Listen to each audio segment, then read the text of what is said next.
Hello, everyone, and welcome to today's webinar on the age of offshore wind in the US. This is part of a series of webinars that the Global Wind Energy Council and American Clean Power are organizing as part of the US Climate Action Week, looking at key solutions to power the United States road to net zero. I'm Alistair Dutton, and I will be your moderator for today's webinar. I am the chair of GWEC's Global Offshore Wind Task Force and also lead consultant to the World Bank's Offshore Wind Development Programme. Could I pass to Laura? Would you like to introduce yourself? Sure. Thank you. Good afternoon, everybody. My name is Laura Morton, and I'm actually just going to start. Alistair, did you want me to start with my remarks or just an introduction? Go for the remarks as well. Okay, thank you so much. First, I wanted to thank GWEC for inviting me here to participate today. I'm just so pleased to be here along with my colleagues in the industry. I work for the American Clean Power Association. I'm the senior director for Offshore with Policy and Regulatory Affairs. ACP is a new national trade organization. We used to be known as American Wind Energy Association. We represent over 1,000 offshore wind, land-based wind, solar storage, and transmission companies. I have been involved in the offshore wind industry, which seems like an infinite amount of time, for more than 15 years, both in a law firm at the Department of Energy, through the White House, and in the National Oceanic and Atmospheric Administration, known as NOAA. And I have been waiting for this moment to arrive since then. After years of starts and stops, we're at the cusp of a once-in-a-generation opportunity to get steel in the water in the US. It's not coming a moment too soon. The need to action on climate and the new economic opportunities to pull us out of this far too long pandemic-induced recession. So I guess I had a number of points today. I'm going to try to move quickly since we have so many people and I'm sure we'll have questions. But I did want to raise one big issue. And I think exciting opportunity here. We have the expertise in the US needed to go big on offshore wind. Between US companies with decades of experience in the offshore oil and gas supply chain and investments in leading European and global energy companies, not to mention the expertise of our European colleagues in planning, installing, and operating large wind farms. And Americans are eager to apply the considerable offshore wind expertise of these companies to US projects to create a brand new American industry. As you'll hear momentarily, states up and down the East Coast have been driving momentum in offshore wind, making to date offshore wind commitments exceeding 30,000 megawatts, with more new solicitations and new gigawatt targets to come. Just as a point of reference, when I say 30,000 megawatts, the US has 42 right now. So needless to say, that number needs to increase. ACP was thrilled that the Biden-Harris administration explicitly recognized offshore wind, not only in the climate change executive order, but most recently in its recent announcement, setting a 30 gigawatt by 2030 goal, moving forward with Ørsted's Ocean Wind Project, as Maggie probably will discuss, finalizing the wind energy areas in the New York Bight, and Adrian's here, and committing to a lease there. And that's not to mention NOAA's investment and research related to fisheries, and the announcement that Department of Energy's Loan Program Office, and that's my home agency way back when, is open for business. We're super excited to work with BOEM to continue to accelerate reviews of the projects in its pipelines, to lease these additional areas, not only on the East Coast, but also look into California, which could bring more than 1.2 billion into the Treasury. And transform the potential for offshore wind. The other piece of this, if we're going to meet these state offshore wind gigawatt targets, we really need regulatory certainty and increased agency resources. And as you'll hear from Abby and Christy today, I'm sure we must build a domestic offshore wind supply chain. That supply chain will open new avenues for American businesses and revitalize coastal and port communities. Many of those areas have struggled with job losses and business closures, resulting in disadvantaged communities badly in need of opportunities. And just like the administration, the industry is ready to step up and deliver jobs and workforce training to those communities. We also, as the industry and states, have made big investments in ports and related infrastructure. ACP was really pleased to see the notice of a funding opportunity under the Department of Transportation's, I'm just going to call it MARAD rather than spelling it out, but the Port Infrastructure Development Fund. Even more federal funding is needing, which is another piece that we're calling for. And I'm sure that Maggie and others will speak to the fact that the industry is heavily investing in the supply chain with investments in US flagged vessels, service and crew transfer vessels, and then obviously in US offshore workforce development, offices, technology, resource, et cetera. And I think two of the last points, this is not just an East Coast or coastal story.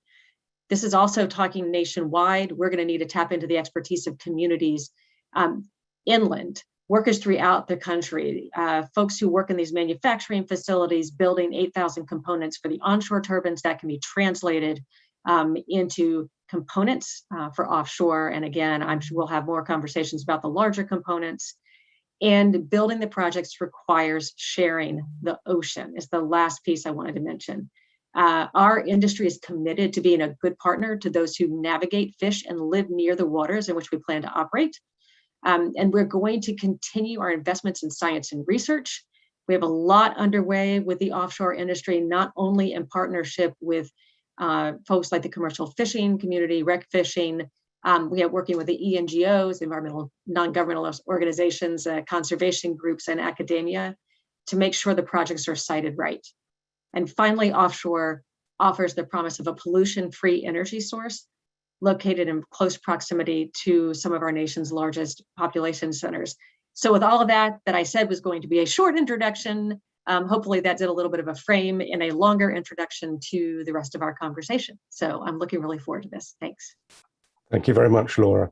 I should have said that throughout this call, please put questions into the Q&A. We'll be monitoring those and see if we can play them into the conversation. So please make use of it. And if you've got any technical problems, you can also post that there as well. But without further ado, we'll go to Abby, if you'd like to introduce yourself.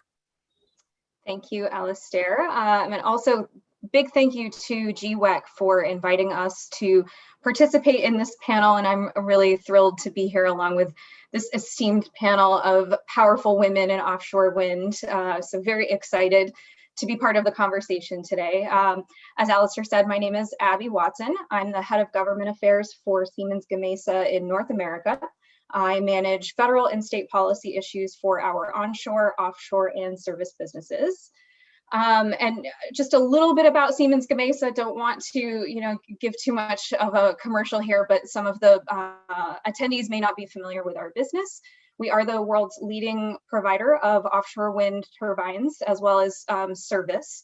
And between our onshore and offshore businesses, we have a presence in over 90 countries with over 20,000 employees globally. We are a publicly traded business on the Iberian Stock Exchange. And just a few weeks ago, we marked the 4th anniversary of our merger between Siemens Wind Power and Gamesa Eólica. So just to give you a little level set on who we are, I've been with the company for a little over 10 years now, but I've worked in renewables broadly for almost 15 years in a number of different types of technologies and roles.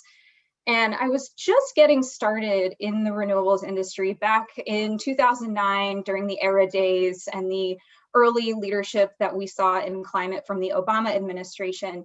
And it's amazing to me to see how all of that energy and enthusiasm that we had in those days, it really pales in comparison to the enthusiasm and activity and confidence that we're seeing in US climate action, and just so excited to see what we're going to learn from the Biden administration this week. And now that we're back into the Paris Climate Accord, the climate element of what we do as a business is incredibly important to me personally. It's something that I decided in high school that I wanted to work in climate change. And I'm particularly excited about offshore wind because it really has the potential to bring so many benefits to coastal communities that have seen a lot of job losses over the last few decades, especially jobs that don't require college degrees. And I think that's an area where offshore wind really has potential to bring benefits to those communities. And, you know, the piece of it that I think is the most important is that these coastal communities are also the communities that will be the most impacted by climate change and sea level rise and all of the things that go along with it.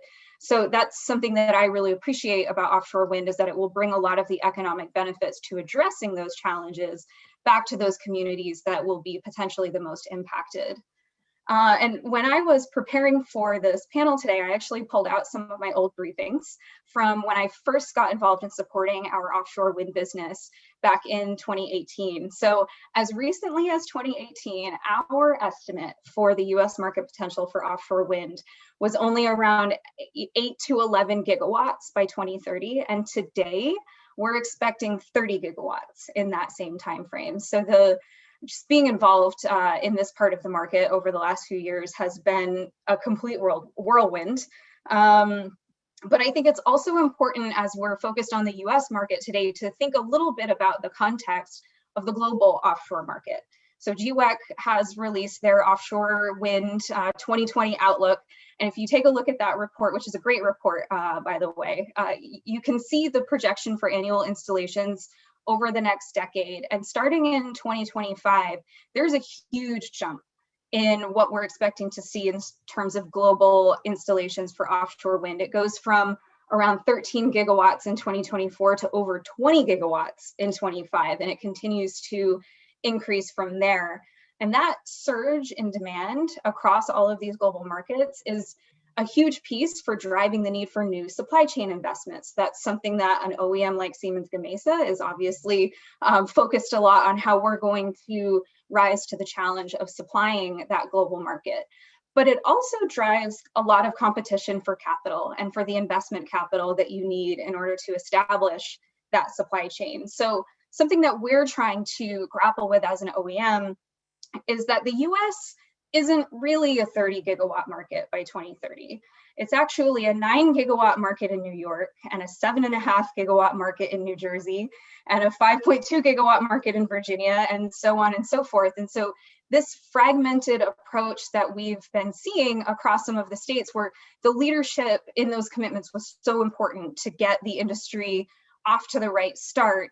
But the challenge that we have as an OEM is each of these states is sort of approaching local content in a bit of a fragmented way. And so that really has the potential to put the US at a disadvantage relative to other markets if we can't find a way to kind of aggregate that demand a little bit more to help support the OEMs and the business case that we need to make to establish new supply chain facilities. And so I think that's the challenge that we need to address to fulfill all of the expectations of all of the different stakeholders in this industry. And we are prepared to meet that challenge. I really look forward to the opportunity to elaborate a little further on that as we continue in the panel discussion. Thank you, Abby. And Adrian, would you like to say, and could I ask you to keep it a little bit briefer so there's good time for questions? Gladly. Thanks, Alistair, and really pleased to have an opportunity to join. Abby, you put it well, our very esteemed panel. It is a great way to kick off US Climate Action Week with an all-star cast of just incredibly strong women that I have the deep pleasure of working with on a regular basis and greatly admire, each of their work. So glad to give them opportunity to speak. Just by way of brief introduction, I am Adrian Downey. I'm the principal engineer for offshore wind with NYSERDA.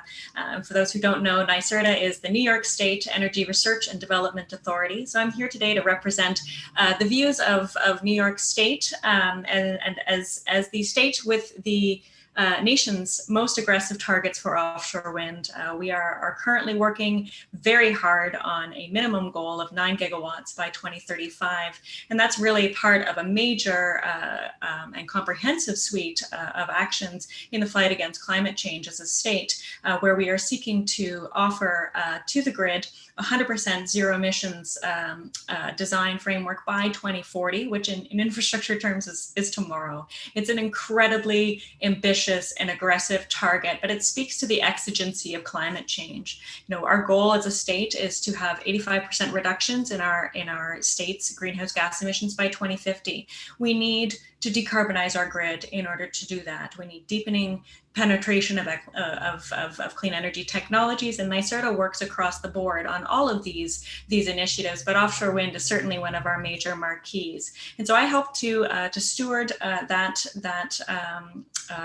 industry's growth for New Yorkers and for the region. I mean, we're very engaged with our neighboring states up and down the coastline, working really as the rising tide that floats all boats. Pardon the maritime puns, they may abound in this session, but really, it's just an incredibly powerful opportunity that we're here to discuss today, but it happens at scale. And that's what's really exciting about offshore wind, is that it is a powerhouse opportunity with a powerhouse resource that can deliver incredible benefits. And Laura and Abby, I think you framed it very well, in speaking to the specifically the benefits to coastal communities, the benefits to service loads that are concentrated along our coastlines, the benefits of creating a just and inclusive clean energy economy through what is really a blank slate canvas here with this new industry. So, it's really with that framing that we are all hands on deck and working diligently to advance this industry as expeditiously as we can. We are delighted to see the Biden-Harris administration's goals.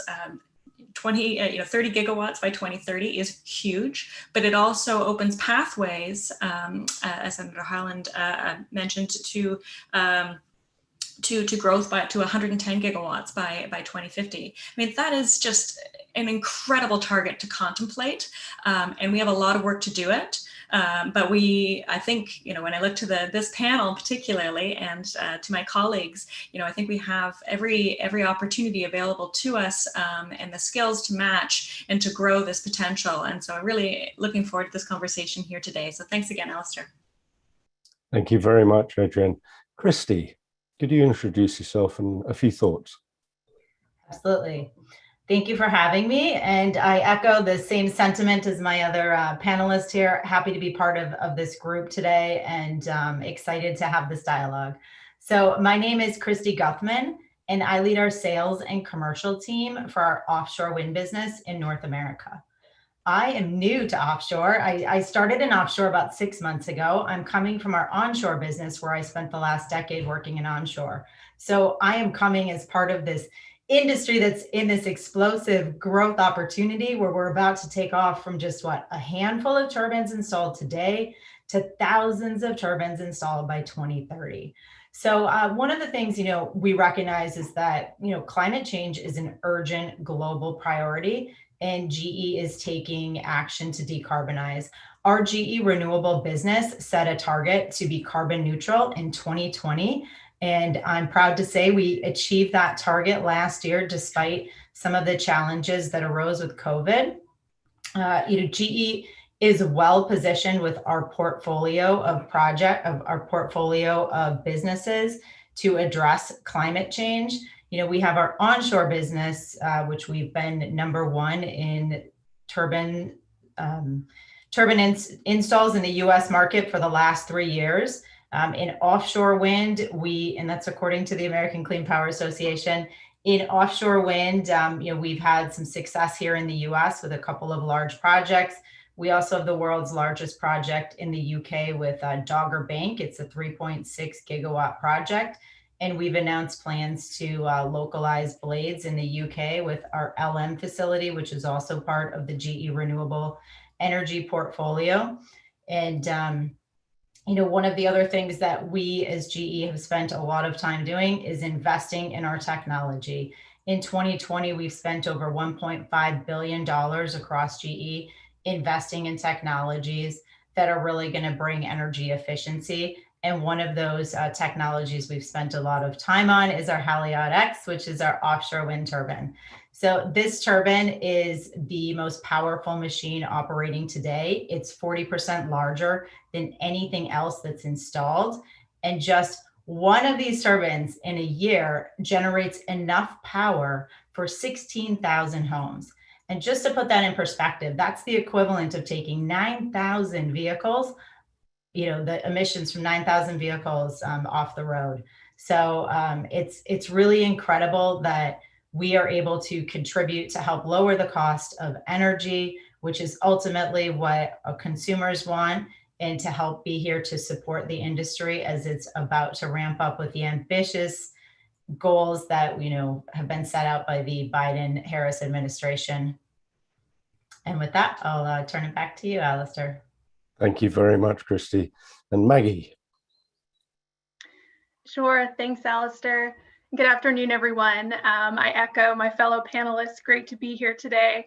And I will say, on a personal note, I'm feeling especially optimistic as I got my second COVID vaccine this morning. So feeling very positive today. But as it regards to this panel, there's obviously a lot of optimism and excitement, not only around the US sort of re-entry into the global climate stage this week, but also certainly the expectation and the vision that this administration has set out for offshore wind to meet those climate goals. So we at Ørsted are very excited about that. So my name is Maggie Lemmerman. I'm the head of federal affairs for Ørsted.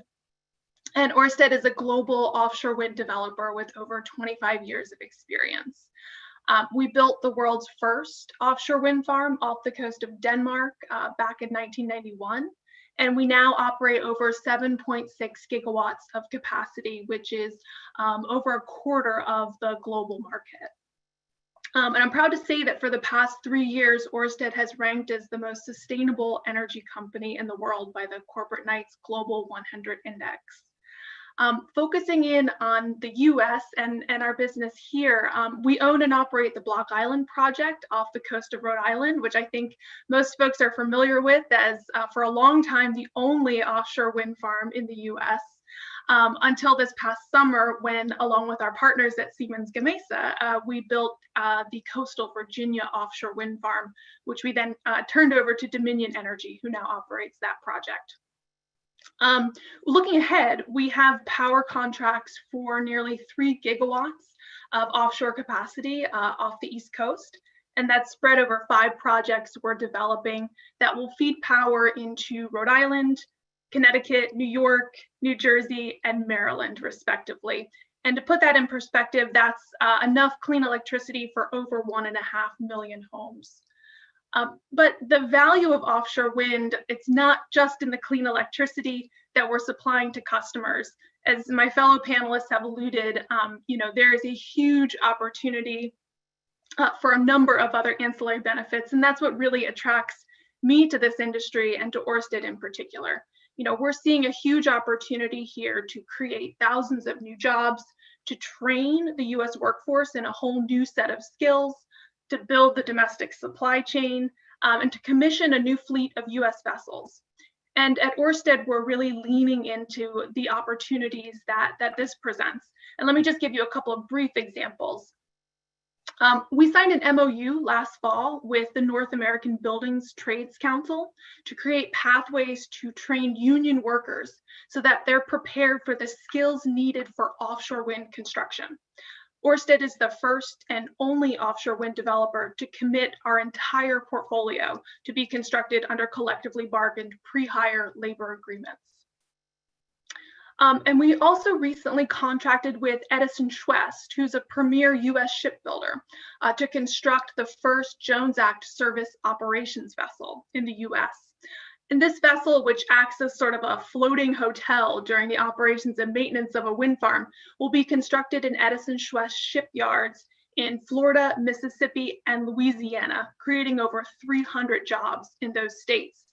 But the benefits of this one vessel, they stretch beyond just the Gulf to the steel that will come from Nucor in North Carolina and the engines that will be manufactured by Caterpillar in Illinois.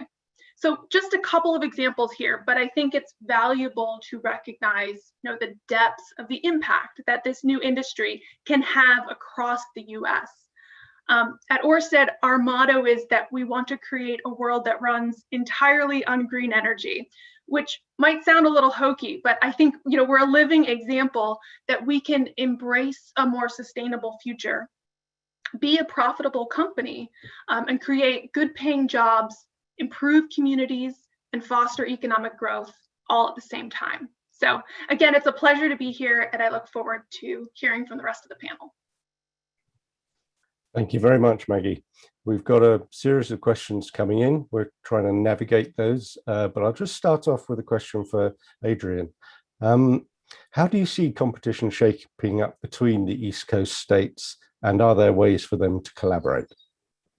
That's a great question, Alistair. I'm glad to help kick us off. I mean, competition is incredibly important in helping to grow, a new industry that is robust.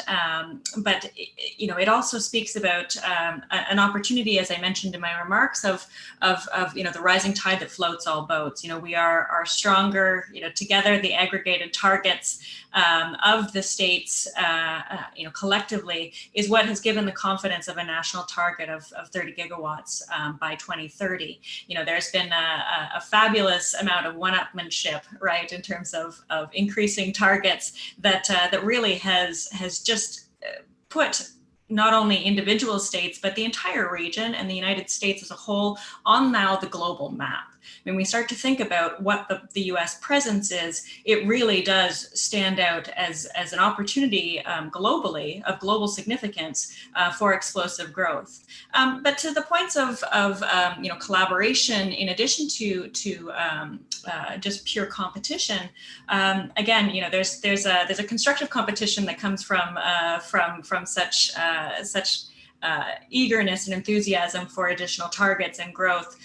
But there's a tremendous amount of work that we do as states, and I can't speak on behalf of all of our neighbors, but certainly, speaking to the approach that New York State takes, our motto is for the responsible and cost-effective development of offshore wind. There is tremendous tension between each of those three elements. We're speaking about advancing this technology. We know that it's a major pillar of our growth in being able to achieve, our tremendously ambitious clean energy targets. But we also know that we need to work very closely with stakeholders, and stakeholders don't differentiate between state boundaries. And so when we're speaking with the commercial fishing industry, when we're speaking with the maritime industry, when we're speaking even with supply chains, and with we are cognizant of this being a very regional dialogue, and the extent to which all of our aggregated growth and targets and our ability to have a cohesive and collaborative discussion is really what's going to make sure that this moves into practical reality, and that it's able to grow as quickly as we're hoping. So there is just a tremendous amount of work that the states are indeed doing to collaborate in this space. Just last week, we saw a tremendous amount of collaboration happening in the advancement of new lease areas with the New York Bight Intergovernmental Task Force, where we're discussing, the advancements of prospects for an additional up to 7,600 megawatts of lease areas in the New York Bight. We were met by our colleagues at that through that discussion from New Jersey. We were met likewise by our colleagues from the maritime industry, and we're very eager to continue to make sure that we had, the round table of views that spoke to, commercial fishing issues. Like, how do we make sure that we are all working in lockstep to advance this new industry in a way that begets its long-term success? And that's where I think we have the most robust areas of collaboration, is making sure that we all have a very common understanding and working collaboratively with industry to understand what the opportunities are, and to be upfront about what the challenges are, and to be working again with full transparency and commitment to figuring it out.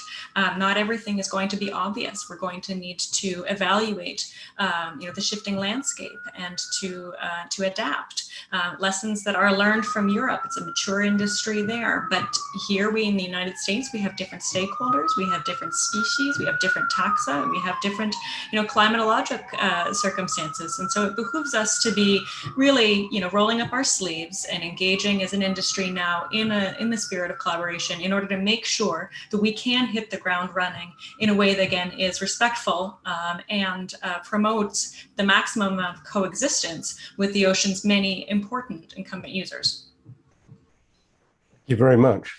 we've got some more questions in. I'm going to just bring a lot of them to do with the supply chain. And if I could come to Abby, what do you see as the constraints and barriers to deployment for offshore wind in the US?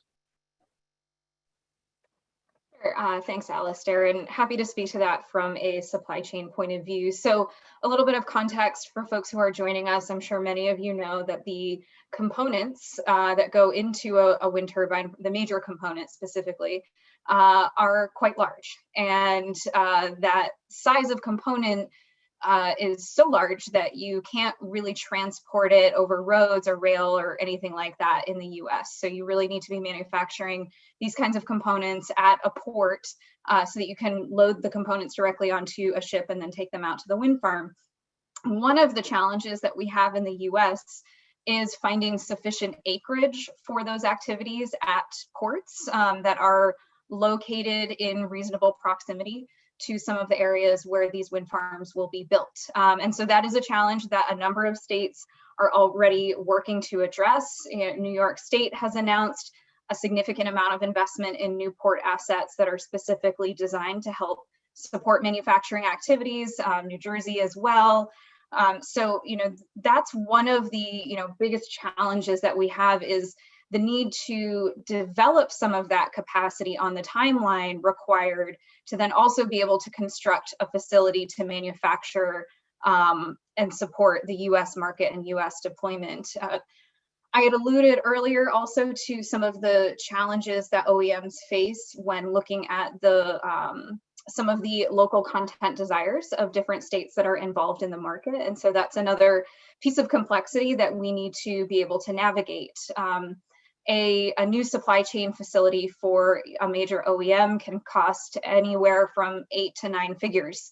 There is a need to recover that cost over, a certain amount of production. And, when you are then competing in another state that doesn't recognize your content as being local content, then that means that you're competing with global supply from a facility that's maybe already fully depreciated and all of those costs have been recovered. So it's a very dynamic equation that OEMs need to balance when we look at the cost for transportation, the cost for real estate to develop a supply chain facility, and then the long-term viability of the facility. I think the last thing anyone wants to see is for supply chain investments to be underutilized. So that's something that we're working on partnerships with our customers and with state level stakeholders on finding the best solutions to creating that long-term sustainable business case. And I think some of the actions that we've started to see in some states about recognizing the regional benefits of supply chain development are really encouraging. We have an MOU between the governors of Maryland, Virginia, and North Carolina related to offshore wind, and Virginia recently updated some of its offshore wind legislation to recognize the value of wind turbine components manufactured in the US as well as in Virginia. So these are some, encouraging developments. And I think, we're really looking forward to continuing to work with the administration as well on, federal level programs that I think can help everything from workforce development to establishing that baseline infrastructure that we need, and all of those pieces in combination can then help to make that business case much more sustainable. Thank you, Abby. And Laura, how do you see offshore wind helping the US achieve its climate goals? Thanks, Alistair. I think that, and just making sure everybody can hear me, we really need, in order to meet the climate goals, to expand our annual wind and solar deployment by 2 to 3 times over the next 2 decades to achieve the president's goals. And, as we already talked about today, and I think Abby walked down the different states with their gigawatt targets, offshore wind could meet a substantial amount of that target, since state procurements have targets of almost 30 gigawatts and over 9,000 megawatts already contracted, and another almost 3,000 in the stage of negotiation. But I think also, as Abby and others mentioned, an important piece of meeting the climate goals is that we do have offshore wind, which is providing environmental and health and economic benefits too to these disadvantaged coastal communities who have been adversely impacted by climate change. So reducing pollution for them too. So I think offshore wind really has, not only the gigawatt targets, not only the clean energy, but also the benefits that we really need to address for communities who have otherwise been hit by sea rise and other impacts of climate change. Very good, thank you. And taking a question from the audience, I think this comes to you, Maggie. What are people's thoughts on floating offshore wind? When and where do you expect we will see it first in the US? Yeah, that's a great question. And I know, floating technology is gaining a lot of interest, and certainly we've seen in the European market a lot of, not only sort of test scale projects, but beginning to move into commercial scale projects.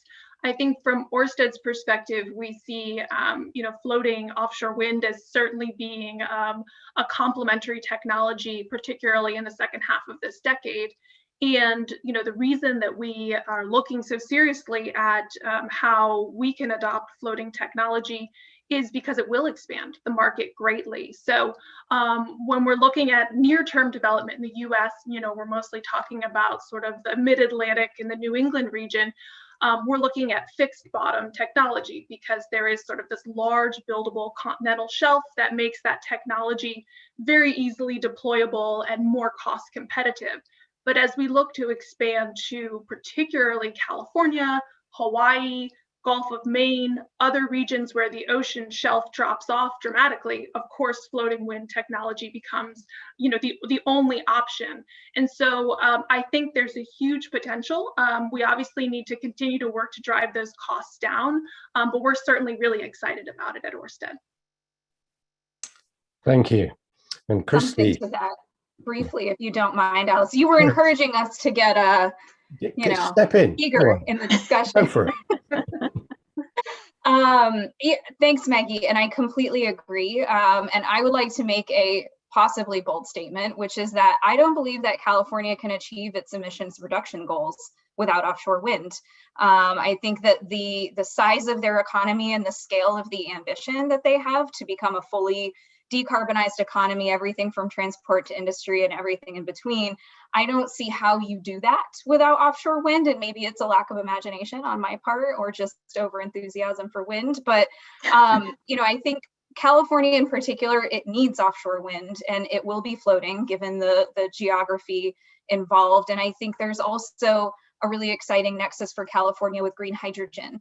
The ports on the West Coast are so busy and they bring in so much cargo for the US, and there's a real issue with congestion in some of those ports. And you can look at models like we're seeing happen in the North Sea with these energy islands where you can pair offshore wind with green hydrogen and use that in some of these heavy transportation and maritime applications. And I think there's a lot of potential there for California to replicate that model. Thank you. We're going to come to you in a moment, Christy, but Laura is very keen to make a brief point. Brief, I will attempt to be brief. No, I just wanted to, the last piece of the following on is just to add to what Abby said about offshore wind being key for California. The administration in creating its 30 gigawatt goal included California leasing in that. So it is wrapping in lease sales offshore California as a really critical part of its 30 gigawatt goal. So we have to resolve some intergovernmental challenges there. Just like we had with other ocean users that I was speaking of, we do have military and other just bigger challenges of making sure that we can work compatibly. So I just wanted to throw that in there as well. Thank you very much, Laura. Christy, so there's a bit about style, and I think the US will definitely bring that. So do you see that the US offshore wind is going to be about deployment or technology leadership and innovation? What's your projection? Yeah, I really think it's about both. First of all, we have to be able to deliver on the commitments that are made today. So we've got to be able to get these turbines installed. Again, we're going from 42 megawatts today to 30 gigawatts in 2030. So there's got to be an entire supply chain that is built up around that. There's got to be vessels. There's got to be a workforce who's trained to be able to do this. And I'm confident that as an industry, we're going to be able to overcome those challenges that arise to be able to get to the point where we've got 30 gigawatts, a decade from now. And, in order for us to really commit and move this industry forward, it's continuing to have, the technology that is installed today, and then focusing on developing that technology for the future. So one thing we do at GE is we base our products on an evolutionary platform. So we've introduced our turbine. It's a 12 megawatt turbine. It has a 220 meter rotor on it, but that turbine has already gone to a 13 megawatt and now a 14 megawatt. So we build our products and we invest in our technology to adapt to the needs of the market, which is going to be to capture more energy, to drive down the cost of energy while using less turbines as well. And we are keenly, focused on, over 100-year history of investing in technology, and we're continuing to do that in offshore. And we're absolutely bullish on the offshore wind space in the US. Thank you. And you've mentioned the cost of energy. We've got a question in from Brett, which I'm going to put to you, Maggie, if I may. What are the concrete plans to reduce the levelized cost of energy of offshore wind for the US? Yeah, it's a good question. I think one of the challenges that we have in the US is, as Christy and Abby have alluded to, we're building out this supply chain, right? And trying to bring as much domestic supply chain as we can. And that costs, there's a lot of upfront cost associated with that. In addition to the cost of training a new workforce, all the sort of ports upgrades, et cetera, that kind of go into standing up this industry. So necessarily, we're kind of starting at a higher cost of the technology for these, kind of first tranche of projects.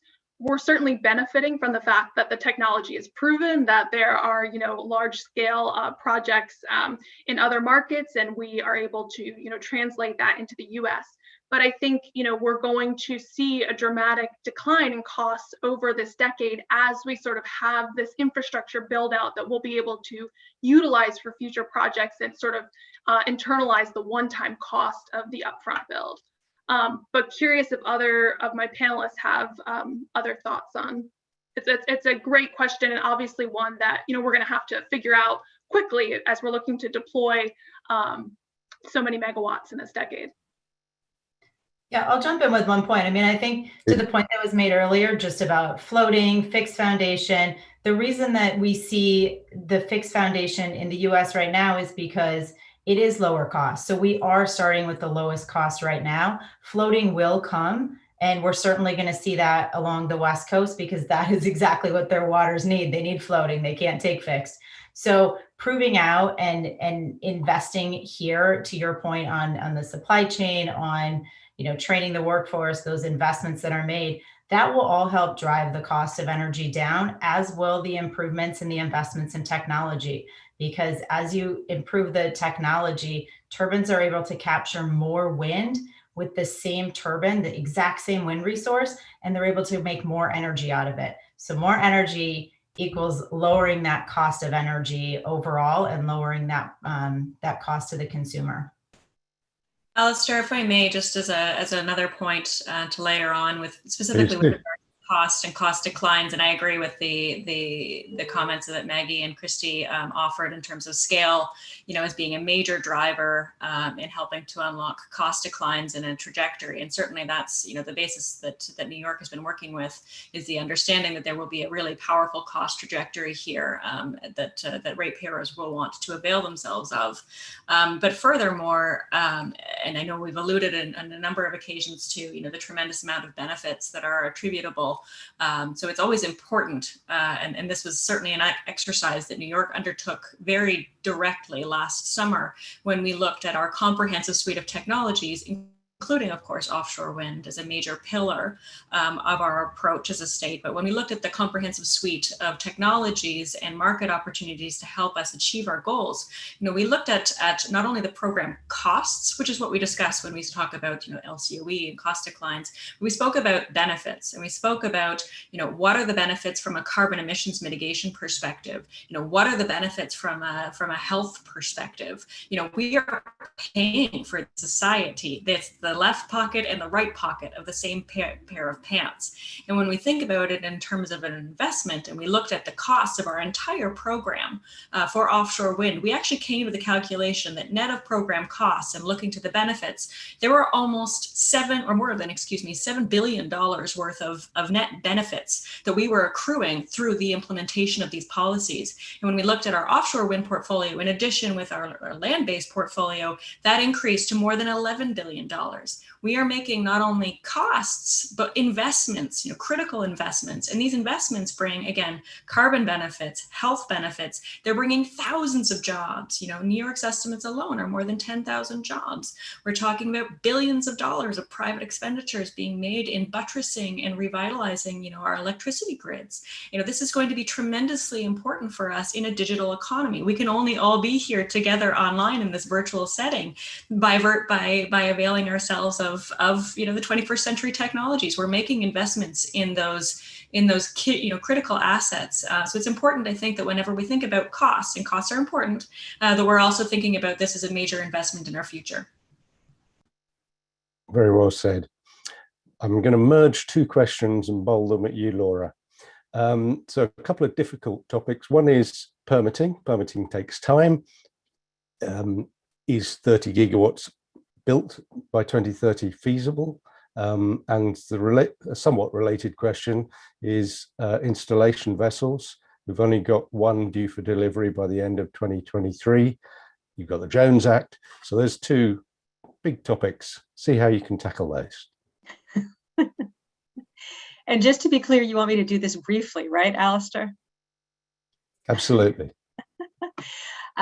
So I can start off very easily with the first question of, is it achievable? Is the 30 gigawatt goal achievable given how long it takes to permit projects?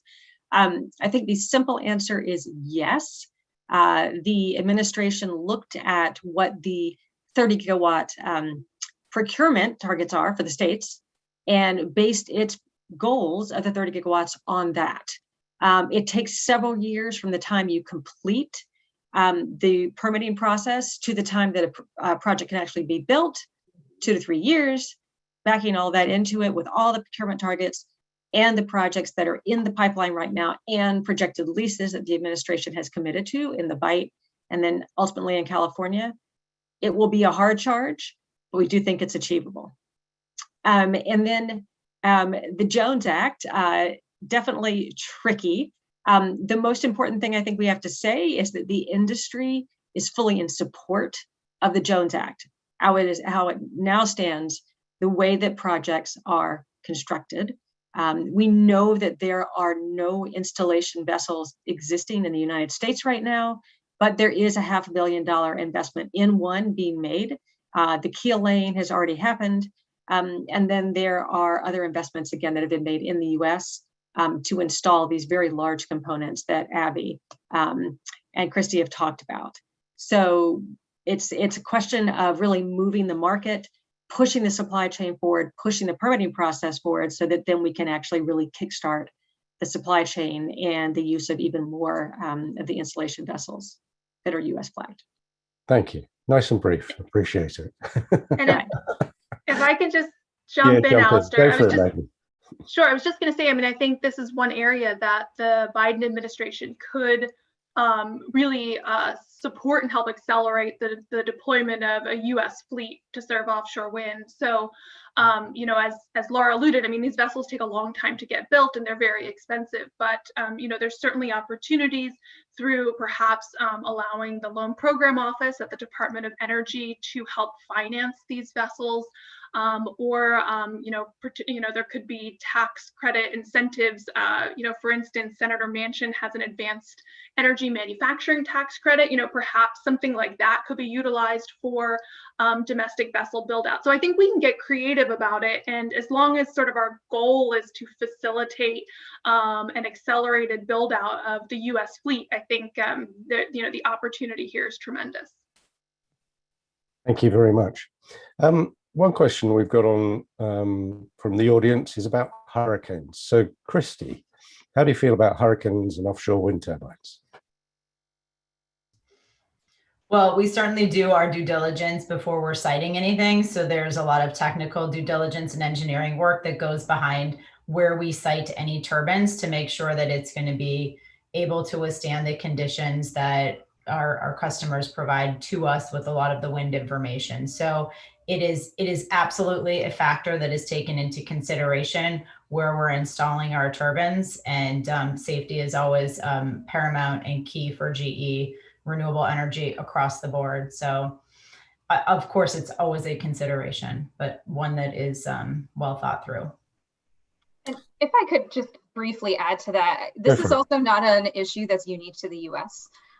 So Southeast Asia is another huge future market for offshore wind development, and they have significant typhoon activity. So, companies like SGRE and GE and Vestas are already designing our turbines to have the capability to withstand those types of weather events.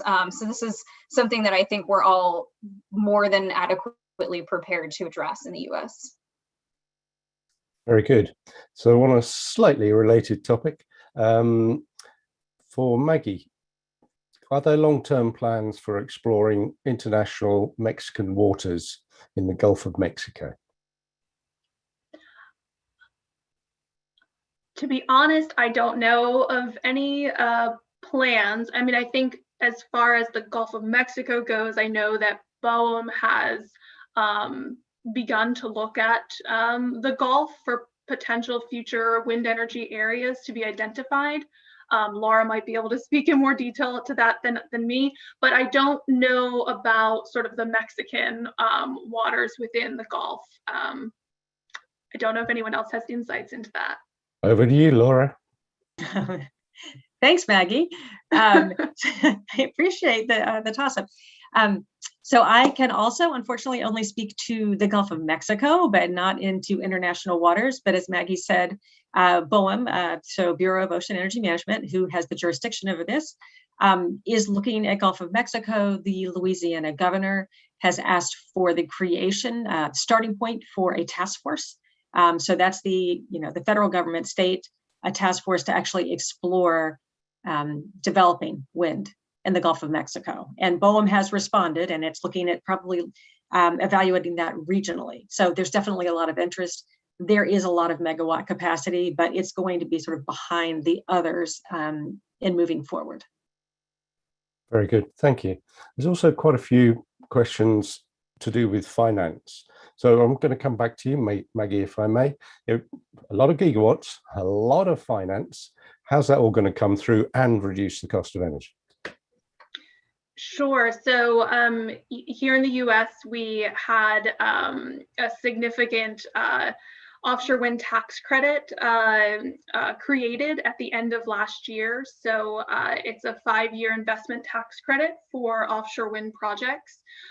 So that will be hugely helpful in financing projects moving forward.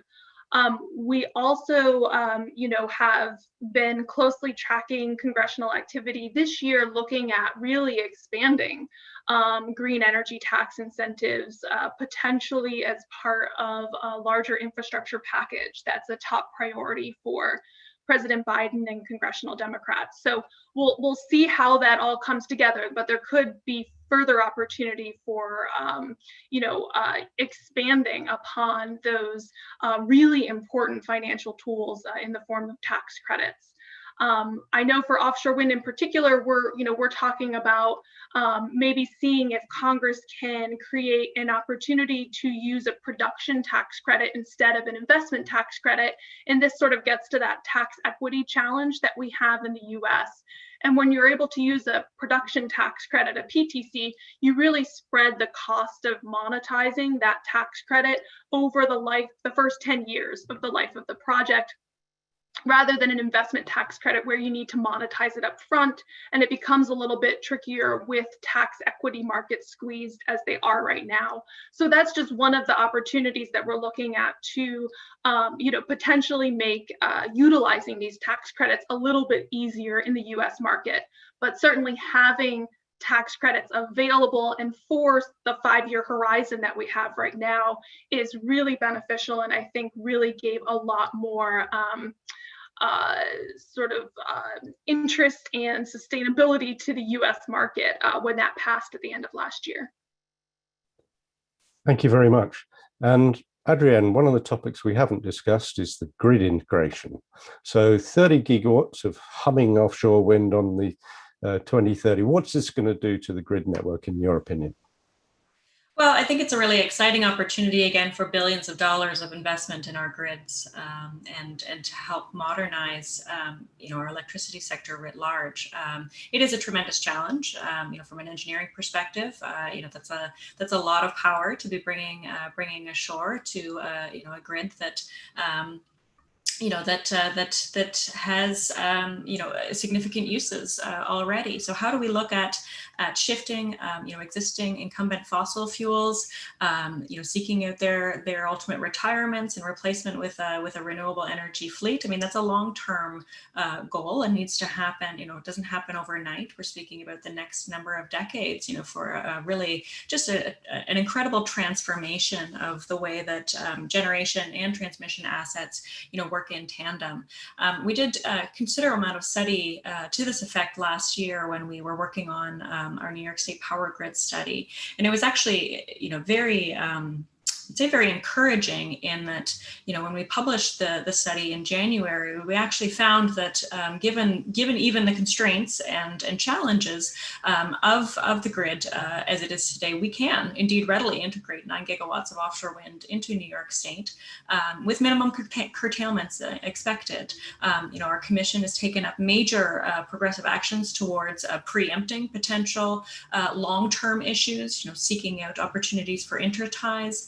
But we are eager to use offshore wind, really, again, with its proximity to load centers as a tremendous opportunity and vehicle to really invigorate, tremendous investments into our grid capacity and into our grid infrastructure on the coast. Again, recognizing, the exposure to climate effects. And so, this is a really a perfect alignment, if you will, of just a tremendous amount of investment opportunity and capital expenditures, really to buttress the resiliency and reliability of our grid infrastructure along the coast, which again, with its population densities, can be very difficult to do.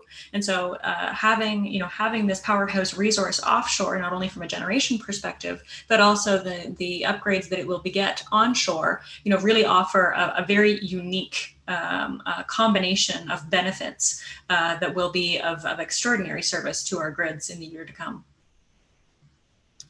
Thank you very much, Adrienne. So I'm going to start to bring this session to a close. Firstly, thank you to all our panelists, some really insightful comments, and we covered a lot of ground. Also, thank you to everybody who's attended. I should tell you that not to miss out on the other webinars that the Global Wind Energy Council and American Clean Power are organizing as part of US Climate Action Week. You can see those on the screen now.